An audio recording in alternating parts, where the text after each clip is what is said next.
그 다음에 이제 객체장 측면에서도 C++에서 차이점이 많은데 이 부분은 아직 설명하면은 잘 이해가 안 될 부분이 많으니까 요거는 나중에 여러분들이 한번 좀 더 자바를 배우고 나서 요게 무슨 말인지 한번 생각을 해보시면 좋을 것 같아요. 그래서 나중에 기회 되면 한번 그 4장 정도 끝나고 나면 요로 돌아와서 요 부분을 좀 더 살펴보겠습니다. 그래서 자바의 장점들이 뭐 쭉 이렇게 되어 있는데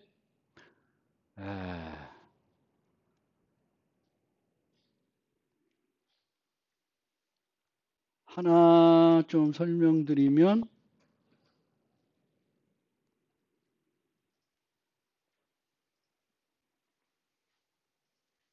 다이나믹 언어다, 동적 언어다 이런 얘기를 하고 있어요. 파이썬은 동적 언어예요.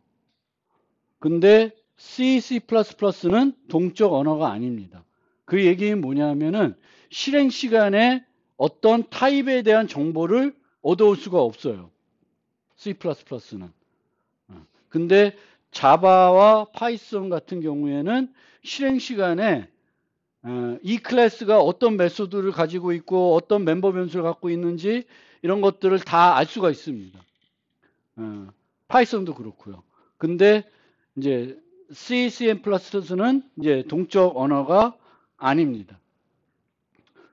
그리고 보통 이제 그 앞서 소개했던 그 웹에서 어떤 코드가 있을 때 그 코드를 내가 내 컴퓨터 갖고 와서 실행하는 거는 위험 부담이 크죠. 그러니까 내가 모르는 코드를 갖고 와서 내 컴퓨터에 실행하는 거는 보안적으로 되게 위험한 거예요. 그런데 JVM이 실행하잖아요. 운영체제가 실행하는 게 아니라. 그렇기 때문에 JVM이 잘 만들어져 있으면 JVM이 실행을 통제하고 우리 시스템에 있는 것들을 접근하지 못하게 막아주면은 안전한 거예요. 그래도. 그러니까 우리가 그냥 어디 가서 exe 파일 가져다 실행하는 형태가 아니기 때문에 그런 면에서 안전성도 갖고 있다라고 얘기를 하는 겁니다. JVM이 실행을 통제하기 때문에. 그러니까 JVM이 인터프리트 방식으로 자바를 실행하기 때문에 느린 그 단점도 있지만 장점도 꽤 있어요. 그래서 그거를 또 기억해 주시면 좋겠습니다. 그리고 자바 프로그램은 크게 독립운용 애플릿으로 나누는데 지금은 이건 별로 중요한 건 아닌 것 같습니다. 그래서 예전에 자바로 작성된 클래스 파일들이 그 브라우저 내에서 실행되는 그것들을 우리가 애플릿이라고 그랬어요. 근데 요즘은 뭐 애플릿을 실제 웹에서 사용하진 않으니까 요즘은 동적 웹 컨텐츠를 만드는 방법들이 너무 다양해져 있기 때문에 뭐 지금은 별로 의미가 없는데 출발은 자바가 뭔가 한 거다. 이런 개념은 좀 기억해 두시면 좋겠습니다.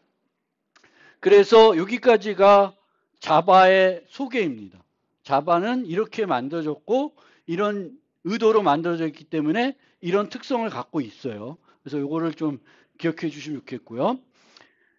자바에 대한 소개를 본격적으로 하기 전에 객체지향이 뭔지에 대해서 간단하게 좀 소개를 하고 넘어가겠습니다. 그래서 객체지향 프로그램이 지배적인 프로그래밍 패러다임으로 자리 잡기 전에 우리가 많이 썼던 프로그래밍 패러다임 방법은 구조화 프로그래밍이라 그래요. C 언어가 대표적인 구조화 프로그래밍 하는 언어입니다. 그래서 C는 프로그램을 우리가 C로 프로그램을 만든다 그러면 그 예전에는 이제 이 프로그램에서 필요한 기능이 뭐지를 생각하게 됐어요. 이 프로그램에서 필요한 데이터, 처리한 데이터가 뭐지를 생각하는 것이 아니라 이 프로그램에서 필요한 기능이 뭔지를 생각하게 됐고 그 기능들을 어떤 함수로 작성을 할까? 함수들을 몇 개나 만들까? 어떤 것들을 만들까? 그게 핵심이었어요. 구조화 프로그래밍은. 그런데 단순한 프로그래밍에서는 그렇게 만들어도 문제가 없습니다. 그런데 프로그램이 복잡해지고 처리해야 되는 데이터가 복잡해지고 다양해질수록 기능만 살펴보기에는 너무 어렵습니다. 프로그램을 잘 짜기가, 효과적 짜기가 어려워요. 그래서 이제 나온 게 객체지향 프로그래밍인 것이고, 이 객체지향 프로그래밍이 지배적인 프로그래밍 패러다임으로 자리 잡는 더 큰 이유는 이제 PC가 보급되고 윈도우 프로그래밍이, 윈도우 환경이 보급되면서 이렇게 지금 우리가 쓰는 그런 형태의 프로그램들에 대한 개발 수요가 많이 커진 거죠. 지금은 응용보다는 웹 서비스, 모바일 서비스 개발들이 더 많아지고 있지만, 예전에는 항상 뭘 해야 됐으면 소프트웨어를 사서, 물론 사진 않고 어디서 구해왔겠지만, 구해와서 컴퓨터에 설치하고 실행을 했어야 됐어요. 지금은 보통은 그냥 어디 뭔가 필요하면은 웹사이트 가서 쓰는 경우가 더 많죠. 근데 그런 GUI 프로그래밍을 해서 윈도우를 만들고 뭐 이렇게 만들어야 되는 거죠. 아래한글 같은 것들을. 그래서 그런 거를 만들 때에 객체지향 프로그램이 또 딱 맞은 거였어요. 버튼 만들고 메뉴 만들고 막 이렇게 해야 되잖아요. 기본적으로 모든 응용을 만들려면 여러 가지 화면도 구성해야 되고, 그렇게 해야지 우리가 아래한글 같은 걸 막 만들 수가 있잖아요. 근데 그런 걸 만들 때 C 갖고 만들려면 너무 힘든 거예요. 근데 객체지향으로 만들어서 얘는 버튼 클래스, 얘는 뭐 메뉴 클래스 이렇게 해가지고 그냥 가져다가 내가 내 거에 맞게 조금만 바꿔서 쓰면은 화면 만들어지고 다 동작하는 거예요. 너무 편리한 거예요. 그래서 GUI 프로그래밍이 우리가 해야 되는 가장 많은 일이 그거였기 때문에 이제 자리 잡게 됐고, 지금은 윈도우 프로그램보다는 웹 프로그래밍, 모바일 프로그램이 더 중요해지고 많아졌지만, 여전히 그런 환경에서도 객체지향 프로그래밍을 하게 되는 거죠. 그래서 객체지향 프로그래밍은 이제는 기능을 살펴보는 게 아니라 이 함수에서 필요한 데이터가 뭔지 살펴보는 거예요. 데이터를 중심으로 내가 만들어야 될 그 프로그램을 분석하고, 이 데이터들을 어떤 객체로 모델링할 건지가 중요한 거예요. 그래서 객체라는 것을 이제 찾아내게 되겠죠. 이 객체라고 하는 것은 상태를 가지고 있고 행위를 할 수가 있습니다. 상태, 행위. 그래서 이 객체지향은 우리가 그냥 일반 사물을 볼 때 사물을 인식하는 그런 어떤 생각을 그대로 프로그래밍 언어로 나타낼 수 있다고 그래요. 그게 이제 OOP가 좋다고 주장하는 사람들의 주장이긴 하지만, 뭐 그렇게 틀린 말은 아니라고 저는 생각해요. 예를 들면 요 전 수업에서도 그 얘기를 했는데, 저기 문이 있다. 문이 있잖아요. 우리 들어온 문이. 그럼 우리가 저 문을 보면 뭘 생각하게 되면, 유리문이네. 두짝으로 되어 있네. 현재 닫혀 있네. 이렇게 생각하는 거예요. 그럼 문이라고 하는 거를 내가 컴퓨터로 모델링해야 되면은 문의 상태를 나타내야 되겠고, 문의 상태에는 닫혀 있는지 아닌지, 재질이라든지 크기라든지 이런 것들이 필요한 거죠. 그 다음에 내가 저 문 갖고 뭘 할 수 있어요? 열 수 있고 닫을 수 있고 잠글 수 있을 거 아니에요. 그게 뭐가 돼요? 문이 할 수 있는 행위가 되는 거예요. 그래서 객체는 우리가 사물을 어떻게 바라보는 그 시각을, 내 머릿속에 갖고 있는 그 시각을 그대로 조금 더 내가 머릿속에 갖고 있는 생각 그대로 그 자체를 그냥 코드로 나타낼 수 있다고 합니다. 그래서 그게 이제 객체지향의 장점인데, 이렇게 객체지향에서는 데이터와 그 데이터 처리하는 코드를 하나로 묶어서 처리합니다. 이 묶는 개념을 전문 용어로 뭐라 그러냐면 캡슐화 한다 그래요. 캡슐화. 데이터와 그 데이터. 그러니까 문이라는 걸 모델링하면 문이 갖고 있는 상태와 문 갖고 우리가 할 수 있는 열기, 닫기, 잠그기, 얘를 한 틀에 정의해서 사용을 하는 거죠. 그게 이제 캡슐화가 되는 겁니다. 그래서 그렇게 상태 행위로 해야 되는 거고요. 한 프로그램에는 우리가 프로그램을 만들 때 한 종류의 객체만 가지고 프로그램을 하진 않겠죠. 프로그램이 복잡하면 할수록 많은 종류의 객체들이 필요할 거예요. 그러면 이 객체들은 홀로 동작하지 않고 다른 객체들과 여러 가지 상호작용을 할 거예요. 그래서 이 우리가 만든 클래스들 그리고 그 클래스의 객체들은 상호작용을 하게 되는데 이 객체들이 실행되면서 여러 가지 관계를 맺게 됩니다. 그리고 이 객체들 간의 관계를 우리가 크게 사용관계, 포함관계로 얘기를 해요. 사용관계, 포함관계. 그래서 사용관계는 논리적인 개념을 보통 얘기합니다. 우리가 게임을 만드는데 캐릭터가 있고 이 캐릭터들이 어떤 무기를 소지하고 무기를 가지고 싸움을 해요. 그러면 캐릭터라는 객체가 있겠죠. 그 다음에 무기 객체가 있을 거예요. 그러면 캐릭터 객체는 싸움을 할 때 뭘 써요? 무기를 쓰겠죠. 그러면 캐릭터 객체와 무기 객체는 무슨 관계예요? 사용 관계가 되는 거예요. 포함 관계는 멤버 변수로 내가 유지를 하고 있는 거예요. 유지를 하고 있으면 그 유지하는 이유는 여러 가지 이유가 될 수 있는데 유지하고 있으면 무조건 포함 관계라 그래요. 방금 예제에서도 캐릭터가 무기를 멤버 변수로 유지하고 있어요.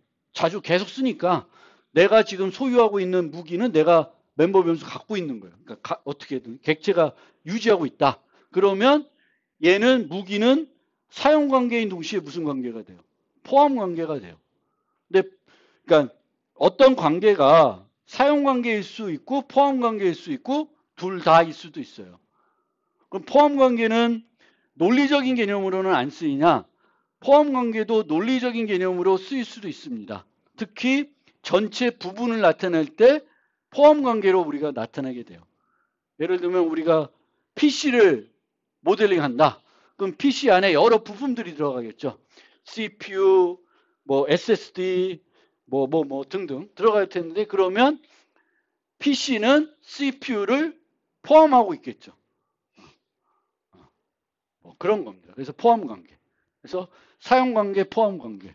그래서 우리가 객체 지향으로 프로그래밍을 잘 하려면 내가 생각하는 내 프로그램 만들 때 필요한 이 객체들을 어떻게 관계를 효과적으로 맺어주냐가 프로그램 구조에 되게 큰 영향을 줍니다. 근데 그거는 많은 학습이 필요하고 많은 경험이 필요하겠죠. 근데 어느 정도는 제가 이 수업 시간에도 조금의 기초적인 것들은 설명해 드릴 거예요. 어쨌든 우리가 만드는 객체 지향 프로그램 했을 때 만드는 객체들은 혼자 뭔가 존재하는 게 아니라 다른 만들어진 여러 객체들과 상호작용을 하게 된다. 라는 거고요. 클래스는 뭐냐 하면은 그럼 객체는 상태를 갖고 어떤 행위를 할 수 있는데 이 객체가 어떤 상태를 갖고 있고 어떤 행위를 할 수 있는지 프로그램 언어로 표현해야 될 거 아니에요. 그 표현한 그 자체가 뭐예요? 클래스입니다. 그래서 클래스는 그러니까 우리가 5종류의 그 객체를 만들어야 돼. 그럼 클래스를 몇 개 만들어? 5개를 정의하는 거예요. 학생 객체, 학생 클래스, 문 클래스, 뭐 교과목 클래스 이런 것들을 만들어서 교과목 객체를 만들고 학생 객체를 만들고 문 객체를 만들게 되는 거예요. 그래서 클래스는 우리가 만들려는 객체가 어떤 모습을 하고 있는지 언어로 정의한 거예요. 그러면 객체는 상태를 갖고 있고 행위를 할 수 있게 되는데 상태는 프로그램 세계에서 어떻게 표현할까? 유리문, 문의 크기, 닫혀있다, 열려있다. 얘는 뭐예요? 데이터로 표현이 되는 거예요. 데이터를 이용해가지고 뭐 1이면 유리, 2면 뭐 나무, 뭐 이렇게 3이면 철, 뭐 이런 식으로 해서 상태를 나타내겠죠. 크기는 뭐 정수값으로 나타낼 수가 있고 열려있다, 닫혀있다 뭐 이런 것들도 정수로 나타낼 수 있고 좀 더 효과적으로 나타내면 아마 열거형 같은 걸 써서 표현할 수 있겠죠. 그래서 데이터가 되는 거고요. 행위는 그 상태를 변경시켜야 되겠죠. 그래서 코드가 되는 거예요. 그래서 행위는 함수로 정의가 되는 거예요. 그래서 클래스를 우리가 만들 때 그러니까 데이터는 유지해야 되니까 데이터를 우리가 프로그램할 때 어디다 유지해? 변수에 유지하는 거죠. 그래서 멤버 변수들, 그러니까 멤버 변수라는 건 클래스의 객체들이 개별적으로 유지하는 변수들이에요. 그래서 학생 객체가 학생 이름을 유지해야 돼요. 그럼 학생 객체를 100개 만들었어. 그러면 이름 변수는 몇 개 만들어질까?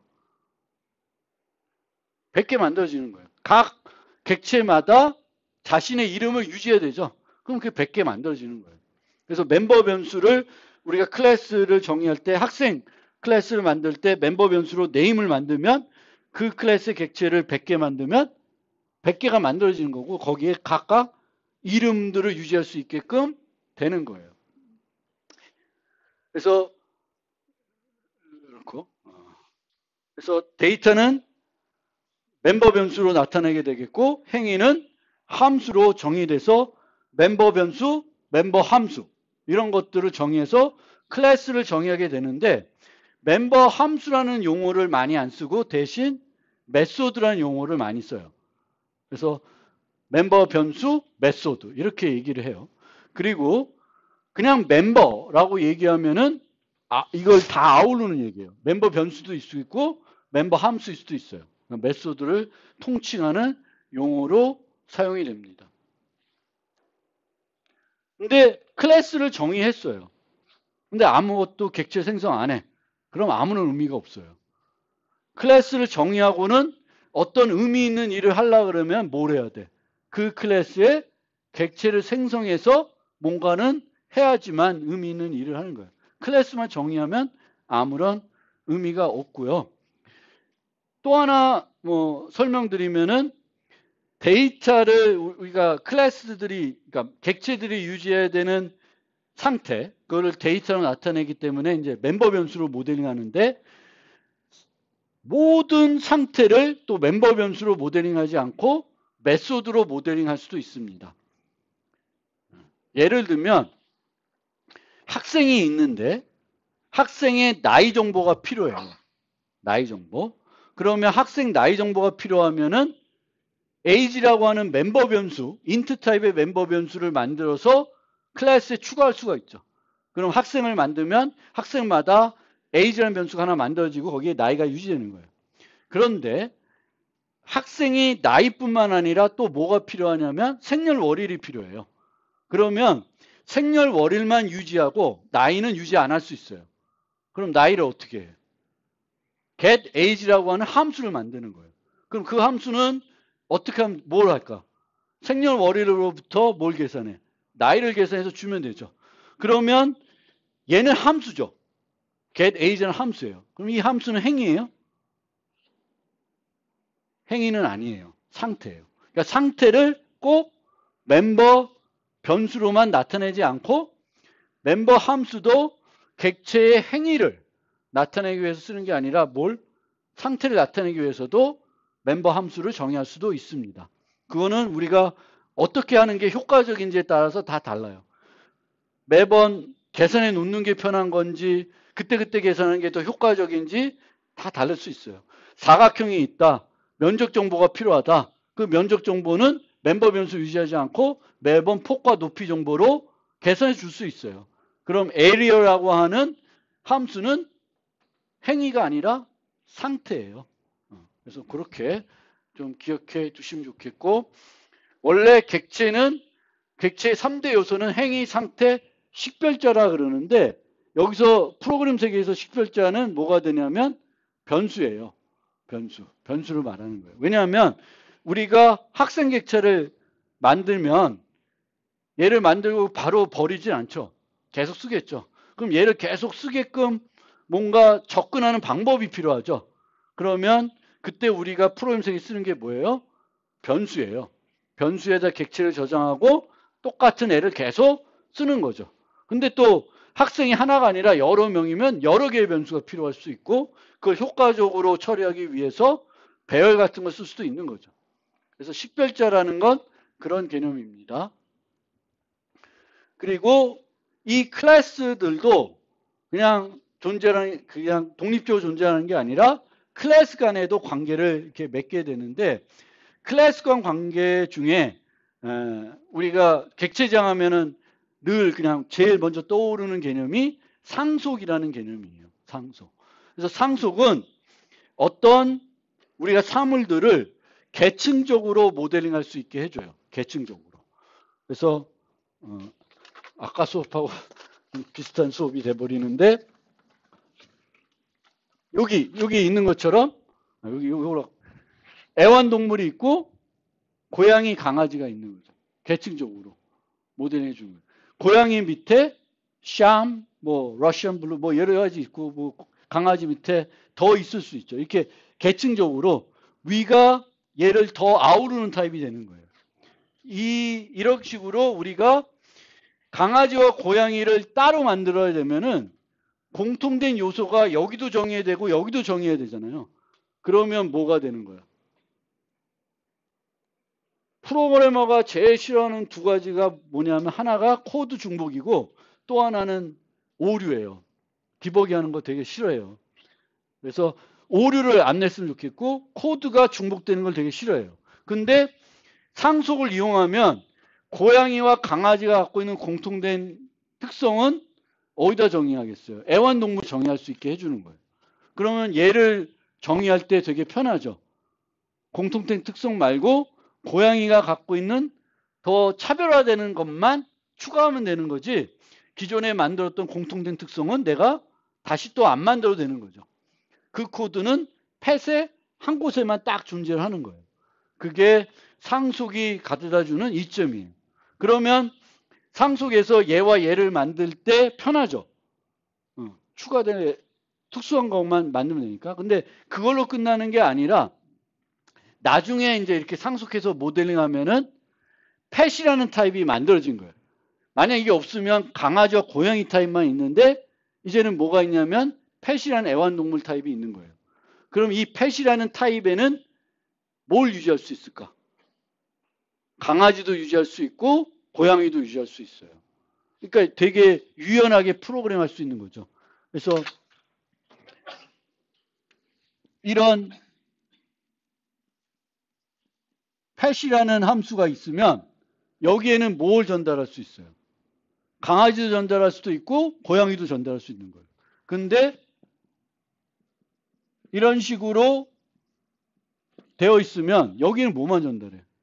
강아지만 전달할 수 있어요. 얘가 더 많은 걸 전달할 수 있죠. 고양이 전달한 거 따로 만들고 강아지 전달한 거 따로 또 코드 중복이잖아.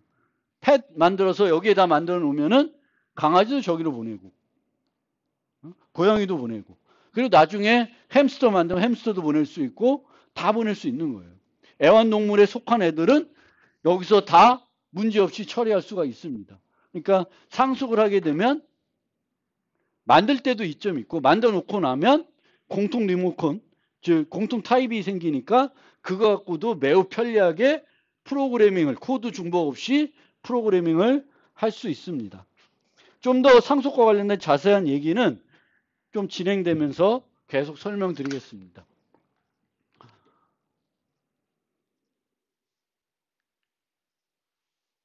자, 그래서 마지막으로 코드를 갖고 한번 구조화 프로그래밍하고 객체적인 프로그래밍을 비교해 보겠습니다. 구조화 프로그래밍은 데이터와 그 데이터를 처리하는 함수가 분리되어 있어요. 분리되어 있으니까 뭐가 나쁘냐면은 항상 함수에 뭘 전달해야 돼? 처리할 데이터를 전달해 줘야 돼요. 그래서 좌표 정보가 있고 이 좌표 정보 갖고 뭘 하려고 그러면 그 좌표를 전달해 줘야 돼요. 근데 이 좌표는 또 무거울 수 있어요. 크기가 클 수 있어요. 그럼 효과적으로 전달해야 되니까 막 포인터 쓰고 막 별짓 다 하는 거지. 그래서 복잡해지는 거예요. 얘는 중심이 데이터가 중심이 아니라 함수가 중심이에요. 함수에 데이터를 전달하는 거예요. 그런데 객체 지향이 되면은 데이터와 그 데이터를 처리하는 함수를 묶어버렸어요. 그리고 데이터를 중심으로, 즉 객체를 중심으로 처리하게 됩니다. 얘는 이 좌표에 대해서 뭘 하는 거죠. 그러면 똑같은 거를 하는데 여기서는 얘가 중심이 되는 거예요. 무브가 중심이 되는 게 아니라 P가 중심이 되겠고, 이쪽 인자에는 저기서는 P55가 됐는데 P가 앞으로 나오죠. 그러면 인자가 하나 준 거죠. 객체지향에서. 왜? 그 인자가 함수로 전달되는 게 아니라 걔를 중심으로 함수로 전달하는 거니까 달라지는 거예요.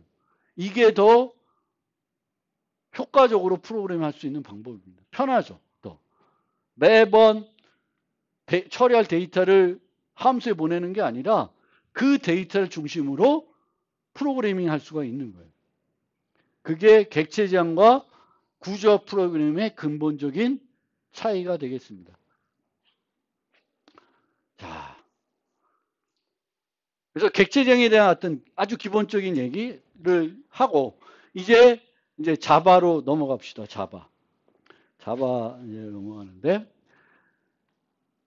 우리는 이제 소스 코드를 작성해야 되겠죠.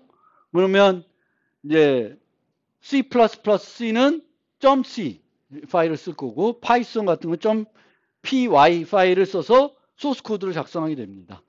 그러면 C에서는 또 C++에서는 소스 코드를 어떻게 작성하냐면은 보통 뭐 헤더 파일 있고 뭐 소스 파일 있고 또 소스 파일에 보면은 위에다가 뭐 샵 인클루드 있고 뭐 코드 들어가고 형태죠.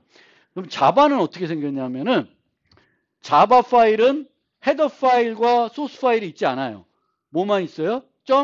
자바 파일만 있습니다. 그러니까 파일이 하나만 있어요. 거기다 다 하는 거예요. 그리고 이 자바 파일에 어떤 내용이 들어가냐면 패키지 문이 들어갈 수 있어요. 패키지 문. 패키지 문은 뭔지는 좀 이따 설명드릴게요. 그래서 패키지 문이 들어갈 수 있고 안 들어갈 수 있는데 들어가면은 맨 처음 나와야 돼요. 그 다음에 임포트 문이 나와요. 임포트 문은 우리가 C 썼던 뭐랑 같은 거냐면 샵 인클루드랑 똑같은 거예요. 샵 인클루드. 그래서 샵 인클루드는 뭘 해주는 역할을 해주냐면은 컴파일러가 여기서 쓰는 요소들이 어떤 요소들인지 어디 가서 그걸 확인해야 되는지 알려주는 거죠. 똑같아요. 임포트도. 그래서 알려주는데 이 임포트 문을 보면 좀 다르죠. 이제 샵 인클루드하고 얘는 끝에 뭘로 끝나요? 세미콜론으로 끝나고 있습니다. 세미콜론으로 끝나는 건 뭘 의미해? 원래 C에서 세미콜론이나 C++ 끝나면 얘는 무슨 역할을 하는 거예요? 문장의 끝을 나타내요. 그럼 임포트 문도 문장의 끝에 나타났죠. 그럼 얘는 일반 문이에요. C++ 샵 이거는 끝에 세미콜론 붙어요? 안 붙어요. 얘는 일반적인 문장이에요? 일반적인 프로그램 문장이 아닙니다. 얘를 뭐라 그래요? 전처리 문장이라 그래요. 전처리 문장. 그래서 전처리기라는 게 있어서 걔가 전처리를 하고 그 다음에 뭐래? 컴파일러가 하는 거예요. 근데 자바는 그런 게 없어요. 전처리기가 없고 이 임포트조차도 일반 문으로 처리를 하고 있습니다. 저 임포트 문의 자세한 거는 또 그때 가서 설명드리는데 어쨌든 내가 임포트 문이 필요하다. 내가 여기서 뭘 써서 임포트를 안 쓰면 컴파일이 안 된다. 그러면 뭘 해줘야 돼? 임포트를 해줘야 됩니다. 그 다음에 이제 정의를 할 수 있어요. 정의를. 클래스를 정의할 수 있고 인터페이스 정의할 수 있고 열거형을 정의할 수 있고 그렇습니다. 정의할 수 있는 게 이 세 가지야. 세 가지. 근데 보통은 우리가 한 파일에 하나만 정의해요. 여러 개 정의하지 않고 자바는 한 파일에 하나만 정의해요. 그럼 저거 보면은 조금 여러분들 C++와 다른 점은 뭐냐면 함수만 독립적으로 정의를 할 수가 없습니다. 자바는. 함수를 정의하려면 이 함수는 클래스나 인터페이스나 열거형 안에 들어가야 돼. 독립적으로 함수만 존재할 수 없어요. 얘네들은 객체지향, 순수 객체지향 언어라고 뭐 하는데 하여튼 그렇게 됐어요. 그래서 함수만 딸랑 독립적으로 존재할 수 없고 함수는 무조건 어떤 클래스에나 들어가야 됩니다. 여러 개를 할 수 있지만 보통 한 파일에 뭘 한다? 하나만 해요. 근데 여러 개를 할 때 그 중에 하나를 내가 퍼블릭으로 수식할 수 있습니다. 퍼블릭으로. 근데 퍼블릭으로 수식하는 애는 하나만 존재해야 돼요. 그러니까 내가 한 파일에 여러 개의 것들을 정의할 수 있지만 그 중에 하나만 뭘 할 수 있어요? 퍼블릭으로 수식할 수 있습니다. 그리고 퍼블릭으로 수식하는 요소가 있는 순간 그 이름하고 무슨 이름이 같아야 되냐면 파일 이름이 같아야 돼요. 자바에서는. 그래서 여기서 얘가 public dog이라고 그랬죠. 그럼 이 클래스 이름하고 뭐가 같아야 돼? 파일명하고 정확하게 일치해야 됩니다. 배서 문자까지. 그게 자바의 소스 코드를 작성할 때 여러분들이 알고 계셔야 되는 문법입니다. 문법이에요. 그래서 여러 개 정의할 수 있지만 보통 하나만 정의해서 씁니다.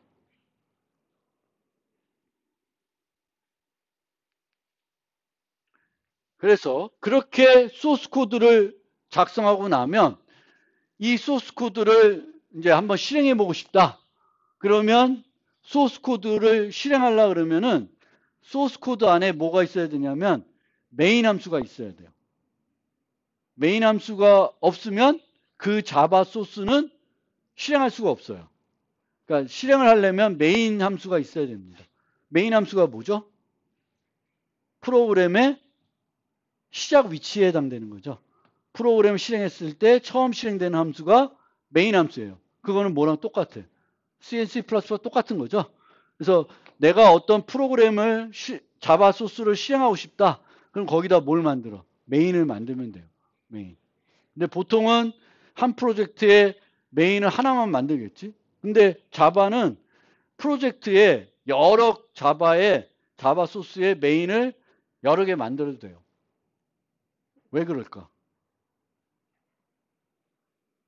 C++에서는 프로젝트를 만들어서 거기에 이제 코드를 작성할 때 메인 함수가 여러 개 있으면 안 되죠. 하나만 있어야 돼요. 근데 C++는 왜 그러냐면은 그 프로젝트에 있는 걸 다 결합해서 뭘 만들어? exe 파일 하나를 만드는 거예요. 근데 자바는 exe 파일 안 만들죠. 다 개별적으로 바이트 코드로 바뀌는 거예요. 그럼 내가 얘를 선택했는데 메인이 있으면 실행할 수 있는 거고 또 얘를 선택했는데 얘도 메인이 있으면 또 실행할 수가 있어요. 서로 간섭을 안 해. 왜? 하나의 실행 파일을 만들지 않아요. 그래서 우리가 프로젝트를 만들어도 여러 개를 만들 수가 있습니다. 그래서 제가 막 프로젝트 예제들을 올리는데 거기에 이클립스 같은 거에 보면 자바 파일이 많아요. 그러면 각 개별적으로 실행할 수 있는 것도 있고 아닐 수도 있어요. 메인이 있으면 그 자바 파일을 선택하면 실행할 수가 있습니다. 그래서 자바 소스 코드가 있으면 이제 실행하려면 먼저 컴파일러로 번역을 해줘야 되겠고 번역하면 기계어로 번역되는 게 아니라 무슨 코드? 중간 코드, 바이 코드가 되는 거예요. 그러면 이 바이 코드를 실행하려면 여기에 메인이 있어야 된다 그랬고 얘가 또 여러 가지 자기 마신 말고 다른 바이 코드들이 필요하겠죠. 그럼 그것들을 다 JVM이 접근할 수 있어야 돼요. 갖고 있어야지만 최종적으로 실행을 할 수가 있습니다. 그래서 이제 여기 맨 위에 보면은 자바 C, 자바라는 그 명령어가 있죠. 그러면 여러분들이 컴퓨터에 자바 SDK를 설치하면 빈 디렉토리가 있어요. 그럼 빈 디렉토리에 가면은 자바 C라는 exe 파일이 있을 겁니다. 얘가 뭐야? 컴파일러예요. 그 다음에 자바라는 파일이 있는데 얘가 JVM인 거예요. 그러니까 실행은 그 자바로 실행하시면 돼요. 물론 ID에서는 그거를 대신 해주겠지만 내가 커맨드 창 띄워서 CMD 채워가지고 만약 내가 프로그램을 그 터미널에서 해보고 싶다 그러면 자바 C 해가지고 컴파일하고 자바에서 실행을 하면 또 실행이 됩니다. 그래서 이 자바가 이 자바 가상 기계이다. JVM에 해당되는 거고 저게 있어야지만 이제 프로그램 자바 코드들을 실행할 수가 있습니다. 그래서 JVM이 이 자바라는 프로그램이 이제 코드를 실행하면 뭘 하냐면 메모리에 .class 파일들을 가지고 옵니다. 그리고 검사를 해요. 문제가 있는지 없는지 검사를 합니다. 그 다음에 한 줄씩 한 줄씩 번역하면서 실행을 통제하면서 실행을 해줘요. 그래서 느립니다. 느린데 이 느린 속도를 향상시키기 위해서 여러 가지 기술들을 써요. 근데 보통 어떤 기술 쓰지? 이런 게 궁금할 수 있잖아요. 근데 되게 사용되는 기술들은 상식적인 기술들이 많이 쓰여요. 나도 생각할 수 있고 여러분도 생각할 수 있는 기술들을 많이 쓴다라는 거고요. 그 예 중 하나가 JIT라는 기술이에요. JIT 기술. 그래서 이건 뭐냐면은 내가 어떤 함수를 한번 실행했어요. 근데 또 실행해야 돼. 그런데 내가 한번 실행했으니까 뭘 했을까? JVM이. 한번 번역을 했겠죠. 그럼 또 할까? 안 해요. 그래서 한번 번역한 거를 또 실행한다고 해서 내가 예를 들면 printf 함수가 있어요. printf를 내가 내 코드에서 10번 실행했어요. 함수를. 그럼 10번 printf를 바이트 코드를 기계어로 번역하고 있지 않아요. 그거 되게 상식적인 거 아니에요? 여러분 보고 뭔가 이런 JVM 만들려고 그래도 10번 반복해서 똑같은 일을 안 하겠죠. 그래서 JIT는 그런 겁니다. 한 번 번역한 걸 안 해요. 그리고 가장 단순한 것들은 원래 우리가 함수 호출하면 이제 갔다 오고 뭐 이렇게 복잡하잖아요. 함수 호출 과정이 되게 여러 가지 내부적으로 일어나는 일들이 많이 일어나죠. 그래서 이 함수 호출 과정의 속도를 좀 내고 싶으면 최적화할 때 뭘 하냐면 인라인이라는 방식을 써요. 인라인은 뭐예요? 원래 코드를 여기에 실행 코드가 있고 여기에 함수 실행 코드가 있으면 여기서 막 실행하다가 일로 갔다가 다시 와야 되죠. 이게 함수 호출하는 방법이잖아요. 근데 인라인 하게 되면은 이 코드를 여기에 갖다가 그냥 넣는 거예요. 그럼 이 갔다 올 때 들어가는 어떤 일들, 필요한 일들이 일어나요? 안 일어나요? 안 일어나죠. 그래서 이런 것들을 이제 JVM이 보고 판단해서 인라인도 해주고 막 이렇게 해서 빠르게 실행할 수 있게끔 최적화를 해주는 거예요. 그러니까 생각보다 빨리 되는 거죠. 더군다나 그 C++ 같은 경우에는 얘도 exe 파일 만들잖아요. 근데 exe 파일 만들 때 얘도 내가 만든 것들을 코드를 만들었고 printf 코드가 있으면 그냥 기계적으로 결합합니다. 이 결합하는 과정에서 뭔가 최적화를 안 해요.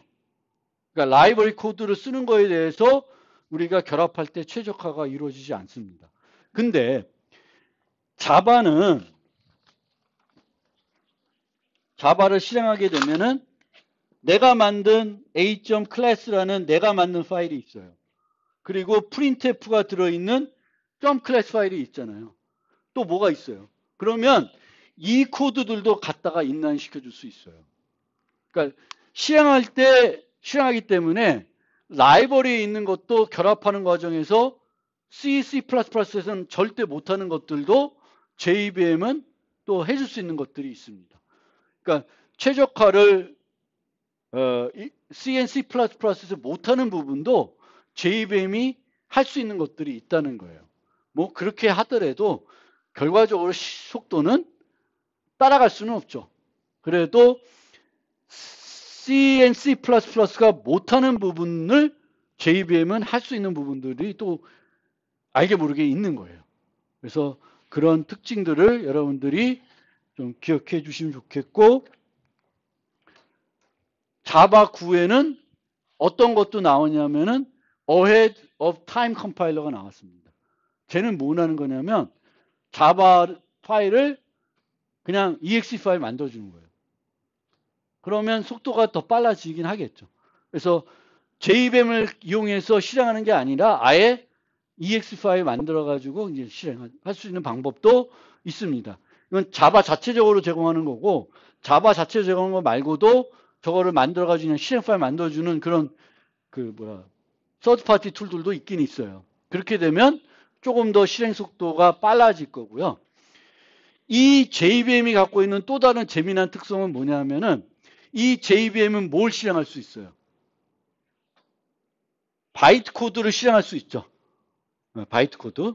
그래서 새로운 언어를 만들 때 어떻게 만드냐면은 새로운 언어를 만들어 가지고 뭘 만드냐면 번역기를 컴파일러 만드는데 뭘로 번역해 주는 거예요? 자바의 바이트 코드로 번역해 주는 거예요. 그러면 얘는 뭐만 있으면 실행할 수 있어요? JVM만 있으면 실행할 수 있어요. 그래서 웹 프로그램 할 때 많이 쓰는 스칼라, 그루비, 코트린, 클로저 이런 것들이 혹시 들어본 건지 모르겠는데 얘네들이 어떤 언어냐면은 뭐가 필요해? JVM이 필요해요. 그러니까 얘로 만들어진 언어를 얘네가 제공한 컴파일하면 뭘 만들어줘요? 바이트 코드. 자바, JVM이 이해하는 바이트 코드를 만들어요. 그래서 요즘은 새 언어를 JVM을 이용해서 만드는 거예요. 내가 새 언어 만들고 기계로 번역하는 어떤 걸 컴파일러 만드는 게 아니라 그 바이트 코드로 만들어주면 이제 JVM 갖다가 쓰면 되죠. 그러면 또 실행이 되니까. 그래서 이런 언어들이 그렇습니다. 실제 많이 쓰는 언어라고 해요. 저는 웹 프로그램 많이 안 해서 모르겠는데 저런 언어들이 자바하고 연관관계가 있는 거죠. 새로운 언어이지만 번역하면 자바가 필요한 거죠.